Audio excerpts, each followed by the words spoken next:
रात का गहरा सन्नाटा था। प्रतापगढ़ के किले के पास की घाटियां काली परछाइयों से भर गई थी। चांदनी रात होने के बावजूद पेड़ों की लंबी छायाएं रहस्यमय लग रही थीं। ठंडी हवा में झूमते पत्तों के सरसराहट और जंगल की हल्की आवाजें माहौल को और डरावना बना रही थी। किले के भीतर एक कमरे में शिवाजी महाराज अपने सेनापतियों के साथ गुप्त मंत्रणा कर रहे थे। उनके चेहरे पर गंभीरता तो थी, लेकिन उनकी आंखों में आत्मविश्वास और साहस की चमक थी। एक गुप्तचर कक्ष में प्रवेश करता है और धीरे से शिवाजी को सूचना देता है। महाराज, अफजल खान ने प्रतापगढ़ के पास एक मुलाकात का प्रस्ताव भेजा है। वह समझौते की बात करना चाहता है। शिवाजी महाराज कुछ पल के लिए चुप रहे, फिर उनकी धीमी आवाज गूंजी। यह केवल छलावा है। अफजल खान का उद्देश्य शांति नहीं बल्कि विश्वासघात है। मंत्रणा कक्ष में सन्नाटा सा छा गया। हर कोई जानता था कि अफजल खान कितना क्रूर और चालाक था, लेकिन शिवाजी महाराज की आंखों में एक अलग ही चमक थी। उन्होंने कहा, युद्ध का मैदान ही नहीं, छल प्रपंच के खेल में भी उसे परास्त करना होगा।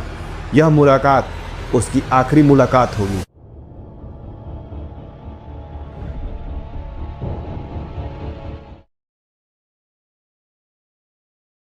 1659 का समय था।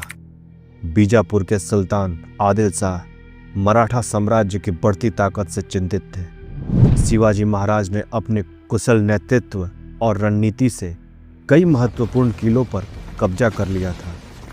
उनकी लोकप्रियता और शक्ति दिन प्रतिदिन बढ़ रही थी।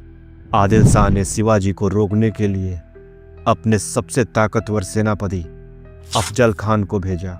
अफजल खान न केवल एक पराक्रमी योद्धा था, बल्कि अपनी कुटिल योजनाओं के लिए भी कुख्यात था। अफजल खान ने अपनी क्रूरता का प्रदर्शन करते हुए शिवाजी के प्रति जो वफादार गांव थे उनको लूटना और मंदिरों को नष्ट करना शुरू कर दिया। उसका उद्देश्य था कि शिवाजी महाराज को उकसाकर जल्दबाजी में कोई गलती करने पर मजबूर किया जाए, लेकिन शिवाजी महाराज ने धैर्य और संयम से काम लिया। उन्होंने अफजल खान की हर चाल का सामना करने के लिए एक अद्वितीय योजना बनाई।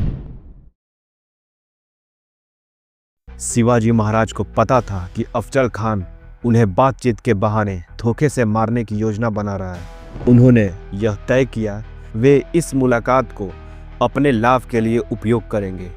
महाराज ने अपने विश्वस्त सेनापति तानाजी मालुसरे और नेताजी पालकर को आदेश दिया कि वे सेना को पूरी तरह तैयार रखें। मुलाकात के दिन शिवाजी महाराज ने विशेष प्रकार का लोहे का कवच पहन लिया जो उनके अंगों को छिपा रहा था।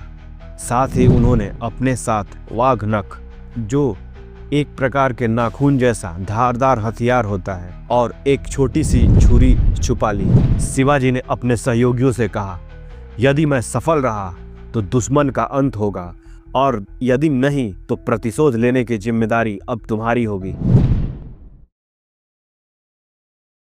10 नवंबर का दिन हिंदुओं के लिए कभी न भूलने वाला दिन होना चाहिए, क्योंकि वही दिन था जब वीर शिवाजी ने अफजल खान को मृत्यु के घाट उतारा था।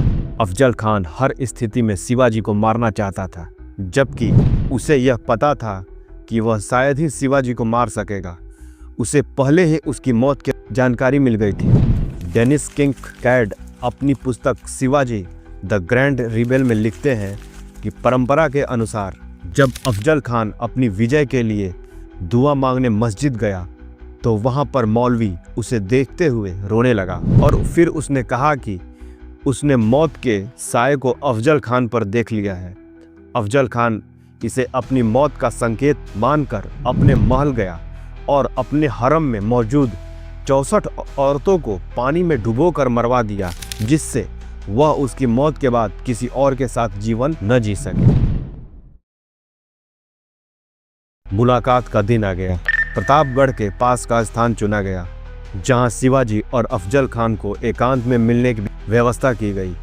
अफजल खान ने भव्य तंबू लगवाया जो शाही वैभव का प्रतीक था। उसने अपनी सेना को थोड़ी दूर पर तैनात रखा था, लेकिन उसकी निगाहें शिवाजी महाराज की हर गतिविधि पर थी। शिवाजी महाराज ने तय समय पर तंबू में प्रवेश किया। उनके साथ केवल विश्वस्त गार्ड थे। अफजल खान ने मुस्कुराते हुए शिवाजी का स्वागत किया और उन्हें गले लगाने के लिए आगे बढ़ा, लेकिन इस मुस्कान के पीछे एक घातक योजना छिपी हुई थी। जैसे ही अफजल खान ने शिवाजी महाराज को गले लगाया, उसने अपनी ताकत का उपयोग करके उन्हें दबाने की कोशिश की। उसके हाथ में छुपा हुआ खंजर अचानक बाहर आया और उसने शिवाजी पर वार किया, लेकिन शिवाजी महाराज पहले से ही सतर्क थे। उनके शरीर पर पहने हुए लोहे के कवच ने उन्हें बचा लिया। शिवाजी ने तुरंत अपने वाघ नख का उपयोग किया और अफजल खान के पेट पर गहरा वार किया। अफजल खान दर्द से चिल्लाया और पीछे हटने की कोशिश की, लेकिन शिवाजी ने अपनी छुरी से उसे समाप्त कर दिया। अफजल खान के गिरते ही तंबू के बाहर हलचल मच गई। उसकी सेना ने हमला करने की कोशिश की, लेकिन शिवाजी महाराज के आदेश पर पहले से तैयार मराठा सैनिकों ने दुश्मनों को घेर लिया। अफजल खान की सेना को पूरी तरह पराजित किया गया। अफजल खान वध न केवल शिवाजी महाराज की वीरता का प्रतीक है, बल्कि यह उनकी कूटनीति, रणनीति और सूझबूझ की अद्वितीय मिसाल है। इस घटना ने मराठा साम्राज्य की प्रतिष्ठा को और अधिक बढ़ा दिया और उनके दुश्मनों को यह संदेश दिया कि शिवाजी महाराज को हराना इतना आसान नहीं है। शिवाजी महाराज की यह वीरता और नेतृत्व करने की क्षमता भारतीय इतिहास में सदैव अमर रहेगी। जय शिवाजी, जय मराठा।